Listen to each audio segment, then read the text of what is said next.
नमस्कार। आज सभी विद्यार्थियों का स्वागत है आपके अपने YouTube चैनल में।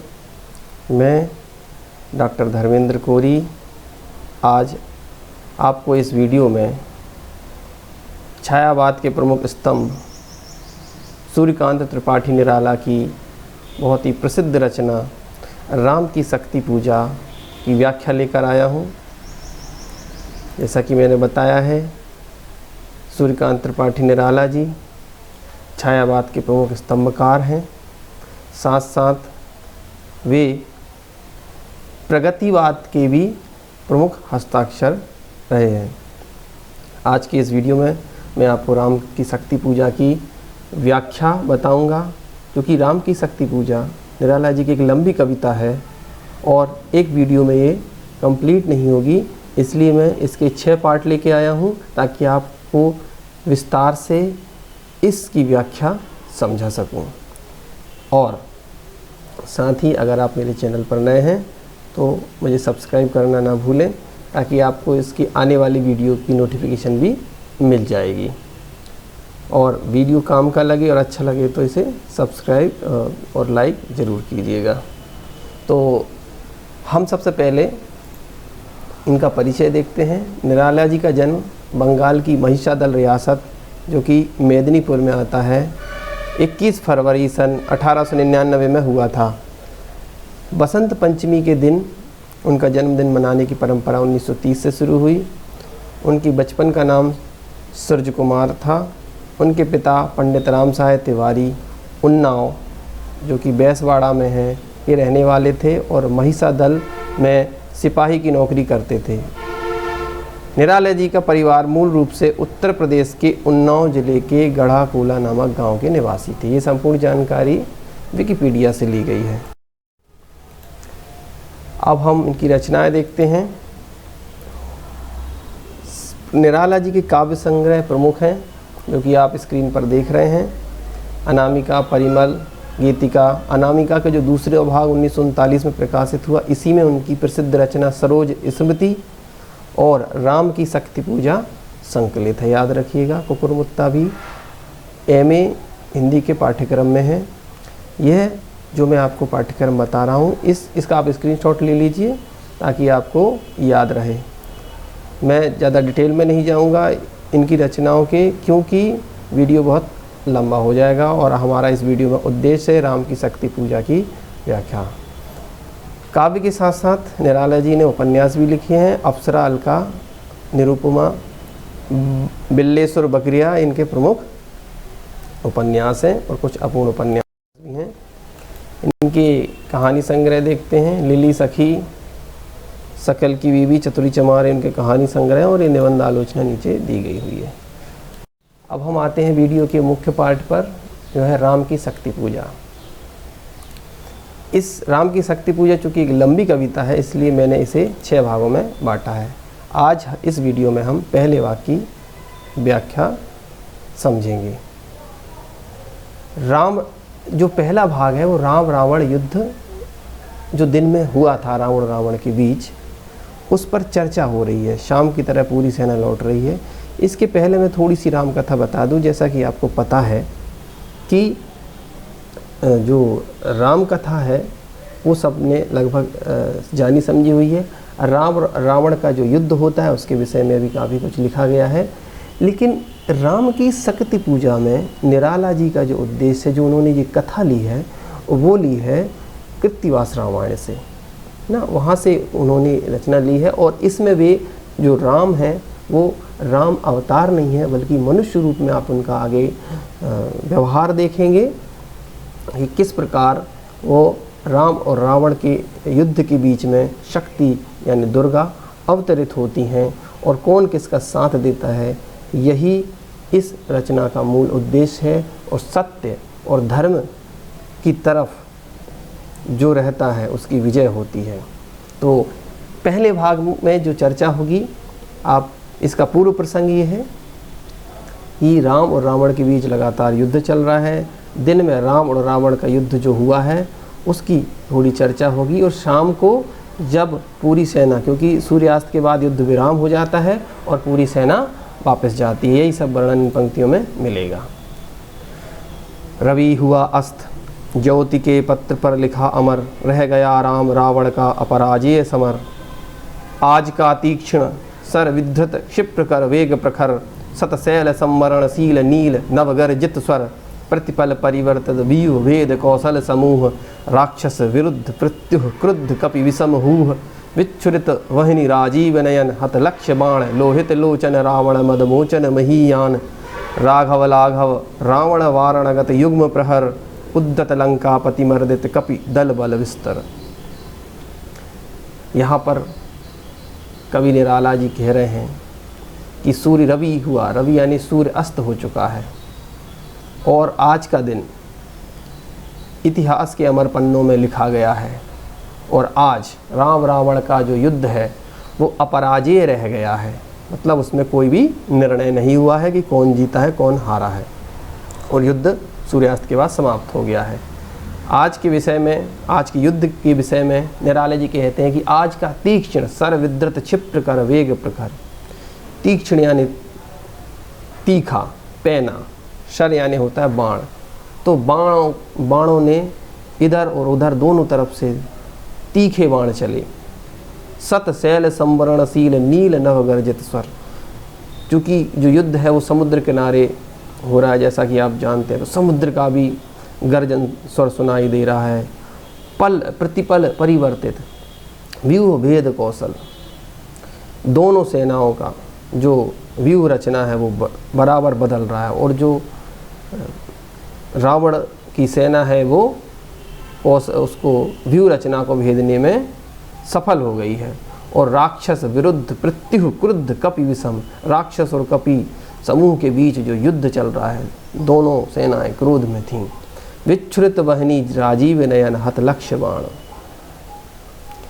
राजीव नयन को याद रखिएगा, ये जो शब्द है राजीव नयन बहुत ही महत्वपूर्ण, और जब भी जब मैं वीडियो बनाऊंगा उसमें उसका जो सार है, इसी शब्द में संपूर्ण सार इस कविता का आएगा। यही इस कविता का क्लाइमेक्स होगा, इस रचना का क्लाइमेक्स होगा। तो विच्छुरित वहनी, वहनी होता है अग्नि, राजीव नयन किसको कहा है? राजीव यानी होता है कमल, कमल को कहते हैं राजीव। राजीव नयन किसको कहा है? यानी कमल के समान जिसके नयन है, अर्थात राम, राम को कहा गया है।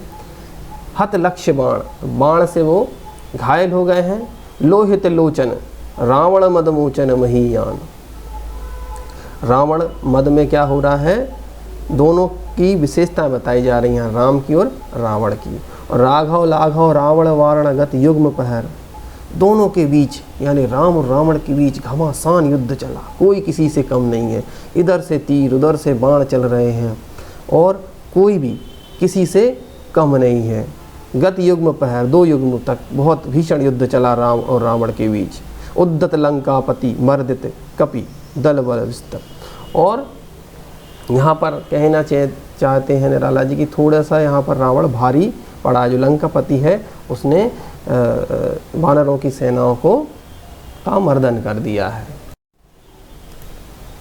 अगली पंक्तियाँ हैं, अनिमेष राम विश्व दिग्विजय सर भंग भाव विद्धांग बद्ध कोदंड मुष्टि खर रुधिर श्राव रावण प्रहार दुर्वार विकल वानर दल बल मूर्छित सुग्रीवांगद भीषण गवाक्ष गयनल वारित सौमित्र भल्लपति अगणित मल्ल रोध गर्जित प्रलाब्धि शुद्ध हनुमत केवल प्रबोध उद्दीरित वहनि भीम पर्वत कपि चतु प्रहार जानकी भीरु उर आशा भर रावण संबर।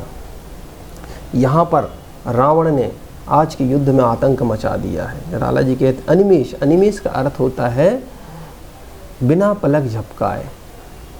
यहाँ पर शरभंग भाव, जो बिना पलक झपकाए जो राम उनके बीच युद्ध चला, और यहाँ पर राम जी के कोदंड मुष्टि, यहाँ पर के जो उनके मुट्ठी से खून बह रहा है। रुधिर, रुधिर यानी आता है खून, ब्लड, उस श्राव यानी बह रहा है। इसना प्रहार है रावण प्रहार, जो रावण जो प्रहार कर रहा है, और रावण के प्रहार से पूरी जो वानर सेना है, विकल वानर दल, पूरी वानर सेना क्या हो गई है? पूरी वानर सेना व्याकुल हो गई है उसके प्रहार से, और मूर्छित हो गया। कौन कौन मूर्छित हो गया? मूर्छित सुग्रीव वांगर, सुग्रीव और अंगद मूर्छित हो गए। भीषण गवाक्ष नल नील सभी बेहोश हो गए हैं। वारित सौमित्र भल्लपति अगणित मल्ल रोध, ये सभी जितने भी प्रमुख सेना नायक थे राम की सेना के, वो सभी रावण के प्रहार से मूर्छित हो गए। गर्जित प्रलाब्धि शुद्ध हनुमत केवल प्रबोध, और केवल राम की सेना से हनुमान ही प्रबोध है, और वही रावण की सेना का चतुराई से सामना कर पा रहे हैं। और भीम पर्वत कपि चतुर्पहर, चारों पहर उन्होंने जैसे तैसे आज के युद्ध निकाल लिया। और जानकी भीर उर आशा भर रावण, जानकी यानी जो सीता जी की हृदय में आशा करके राम जी ने क्या करा, अपने हनुमान जी क्या करते हैं, स्मरण करते हुए युद्ध का सामना कर रहे हैं। चलिए अगली पंक्ति देखते हैं। लौटे युगदल राक्षस, अब देखिए युद्ध समाप्त हो गया है आज का और सेनाएं लौट रही हैं। लौटे युगदल राक्षस पदतल पृथ्वी टलमल, विंद महोल्लास से बार बार आकाश विकल, वानर वाहनी खिन्न लख निज पति, चरण चिन्ह चल रही शिविर की ओर, स्थिर दल ज्यों विभिन्न। आज के युद्ध की समाप्ति के बाद राम की सेना का पलड़ा जो है थोड़ा सा कमतर रहा, ज़्यादा रावण की सेना हावी रही, तो थके थके से अपनी शिविर की ओर सभी सेना दल आ रहे हैं। और वानर वाहनी, वानर यानी वानर वाहनी यानी सेना, वानर की सेना खिन्न है आज। लख निज पति चरण चिन्ह, निज पति यानी उनके पति अर्थात उनके सेनापति राम के चरण चिन्हों की ओर देखते मुँह लटकाए अपनी शिविर की ओर जा रहे हैं। देखिए जब आप इसकी भाषा शैली लिखेंगे तो व्याख्या तो आप कर देंगे, भाषा शैली में क्या चीज़ें आती, रस छंद अलंकार। तो राम की शक्ति पूजा में निराला जी ने संस्कृत निष्ठ हिंदी का प्रयोग किया है, एक लाइन आप जरूर लिखेंगे। अधिकतर इसमें अनुप्रास का प्रयोग है, ओज गुण का प्रयोग है, और ये कॉमन बता रहा हूँ मैं। और ज़्यादातर इसमें जैसे चरण चिन्ह, राजीव नयन, इनमें क्या है, रूपक अलंकार है। अगली पंक्तियाँ देखते हैं, ये बहुत महत्वपूर्ण व्याख्यांश है। प्रशमित है वातावरण नमित मुख सांध्य कमल, लक्ष्मण चिंता पल पीछे वानर वीर सकल, रघुनायक आगे अवनी पर नवनीत चरण, सलत धनु गुण है कटिबंध, सस्त्रत तूणीर्ण धरण, दृढ़ जटा मुकुट हो विपर्यस्त, प्रतिलट से खुल फैला, पृष्ठ पर बाहुओं पर वक्ष पर विपुल उतरा ज्यों, दुर्गम पर्वत पर नैशांधकार, चमकती दूर ताराएं ज्यों हो कहीं पार। जैसा कि मैंने पूर्व में बताया कि आज जो राम रावण के बीच युद्ध हुआ उसमें रावण की सेना हावी रही और राम की सेना ऐसा लगा कि आज जैसे तैसे उन्होंने युद्ध हारते हारते युद्ध से वे बचे हैं। तो सभी में निराशा की एक लहर है, माहौल जो है, वातावरण है वो नैराश्यपूर्ण है, और उसी पर चिंता पल सभी लोग बैठे हुए हैं। शाम का समय क्योंकि शिविर से सब लौट आए हैं और उस पर जो आज का पूरा युद्ध हुआ उस पर समीक्षा होनी है। तो इसमें देखिए लिखा है कि नमित मुख सांध्य कमल, जैसे शाम के कमल के समान झुका हुआ मुख, लक्ष्मण चिंता पल हैं, चिंता में डूबे हुए हैं, पीछे वानर वीर, पीछे सुग्रीव वानर पीछे हैं, रघुनायक आगे अवनी पर, रघुनायक किसको कहा गया, राम को कहा गया, आगे अवनी यानी धरती पर उनके नवनीत चरण। देखिए नवनीत चरण में रूपक अलंकार है, नवनीत यानी होता है मक्खन, और चरण यानी उनके चरण जो मक्खन यानी मक्खन के समान, नवनीत के समान मुलायम है, कोमल है ना, उनके जो नवनीत उनको देख रहे हैं। रघुनायक आगे अवनी पर नवनीत चरण, शलत धनुगुण है कटिबंध, सस्त्रत तूणीर्ण धरण, अपने कटिबंध को खोल दिया है, अपने जो पीछे जो तरकस में जिसमें तीर रखे होते हैं तूणीन को उतार दिया है ना, जटाओं को थोड़ा खोल दिया है, फैला पृष्ठ पर बाहों पर वक्ष पर विपुल, सबको क्या है, उतरा ज्यों दुर्गम पर्वत पर नैशा अंधकार। ऐसा लग रहा है कि दुर्गम पर्वत पर अंधकार, नैशा अंधकार, निशा अंधकार से बना है नैशा अंधकार, तो निशा यानी रात्रि, रात्रि का अंधकार। ऐसा वातावरण हो गया है, निराशपूर्ण वातावरण से ऐसा लग रहा है कि आगे कोई उम्मीद नज़र नहीं आ रही है राम और राम की सेना को कि वो रावण को पराजित कर पाएगा और रावण की सेना पराजित हो पाएगी। और चमकती दूर ताराएं ज्यों कहीं हो पार, ऐसा लग रहा है कि कोई रोशनी नहीं है, दूर जैसे तारे टिमटिमाते रहते हैं। उतनी छोटी छोटी उम्मीद जो रोशनी होती है, रोशनी जो है उम्मीद और आशा की प्रतीक होती है, इसलिए ऐसा कुछ भी नज़र नहीं आ रहा है। और हमेशा तारों से कभी रोशनी नहीं होती रात में, वो केवल टिमटिमाते रहते हैं। इसी तरह दूर तारे भी नज़र नहीं आ रहे हैं, अर्थात वातावरण ऐसा हो गया है आज के युद्ध के बाद कि लग रहा है कि रावण का पलड़ा भारी है और राम की सेना कैसे जीत पाएगी, इसी पर चर्चा नहीं हो रही, लेकिन केवल माहौल अकेला बना हुआ है। और सभी लोग युद्ध के बाद एक ऊंचे स्थान पर समतल, देखिए थोड़ा सा जो इसको कहते हैं ना, थोड़ा सा जो ऊंचा स्थान होता है और उसके ऊपर बैठना, उसको सानु कहते हैं। आए सब शिविर सानु पर पर्वत के मंथर, सुग्रीव विभीषण जामवान आदिक बानर, सेनापति दल विशेष के अंगद हनुमान, नल नील गवाक्ष प्रात के रण का समाधान, करने के लिए फिर वानर दल आश्रय स्थल। यहाँ पर देखिए सभी शिविर के जो योद्धा और लोग हैं वो सानु पर्वत, यानी जो मैंने बताया ऊंचाई वाला स्थान है, वहाँ समतल ऊंचे स्थान पर जो जहाँ पर हम बैठ सकते हैं, थोड़ा सा समतल जगह होती है, उसको सानु कहते हैं। सभी मंथर यानी धीरे धीरे गति से सुग्रीव विभीषण जामवान आदि वानर, सेनापति अंगद हनुमान, नल नील गवाक्ष सभी लोग बैठे हुए हैं। और जो आज का जो युद्ध हुआ राम और रावण के बीच, उस पर मंथन चल रहा है, उस पर विचार चल रहा है कि आज का युद्ध कैसे हुआ। फिर वानर दल आश्रय स्थल, इसी पर चर्चा करने के लिए सभी बैठे हैं और कल की रणनीति बनाने के लिए भी बैठे हैं। और आज जो रावण की सेना भारी हुई उस पर सभी चिंतित बैठे हैं।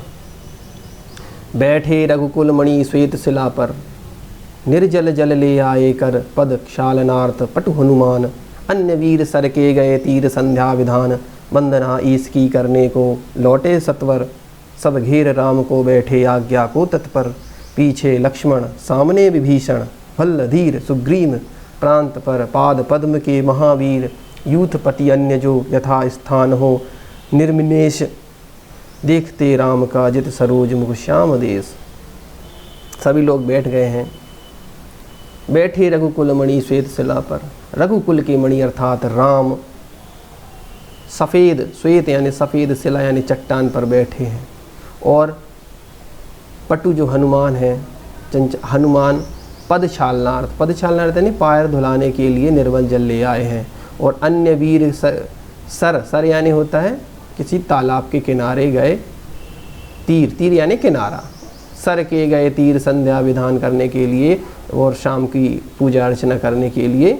वो जो सब करके थे सब लौट आए अपनी पूजा अर्चना करके, लौटे सत्वर और सब ने राम को घेर लिया। सब घेर राम को बैठे आज्ञा को तत्पर, सब राम की तरफ देख रहे हैं और राम की आगे आज्ञा या आगे वो जो आदेश दें उसको पाने के लिए सभी राम की मुख की ओर ताक रहे हैं, देख रहे हैं। पीछे हनुमान, सामने विभीषण हैं, भल्ल धीर सुग्रीव, सभी प्रांत पाद पद्म के महावीर, यूथपति जो जितने भी राम की सेना के सेना नायक और सेनापति हैं वो सभी राम को घेर कर बैठे हैं। और यथा स्थान जो जहाँ बैठता है वहाँ पर है। और निर्निमेष का अर्थ यानी बिना पलक झपकाए, देखते राम का जित सरोज मुख श्याम देश, राम का श्याम मुख सभी देख रहे हैं, जितने लोग भी बैठे हुए हैं और इंतज़ार कर रहे हैं कि आगे राम क्या आज्ञा दें। और आज का जो युद्ध हुआ उस पर चर्चा कर रहे हैं। तो यहाँ पर पहला भाग समाप्त होता है। अगले वीडियो में हम इसके आगे अध्ययन करेंगे। देखिए बहुत ही अच्छा निराला जी का ये इस पर उन्होंने लेखनी चलाई और बहुत ही नई कथा से आप परिचित होंगे। इसमें आप किस तरह राम रावण के युद्ध के बीच में शक्ति का अवतार होता है, आगे अपने अगले अध्याय में हम इसी भाग में जानेंगे। तो इसकी व्याख्या आपको कैसी लगी कमेंट बॉक्स में बताइए। आप सभी का धन्यवाद, बहुत बहुत धन्यवाद आपका।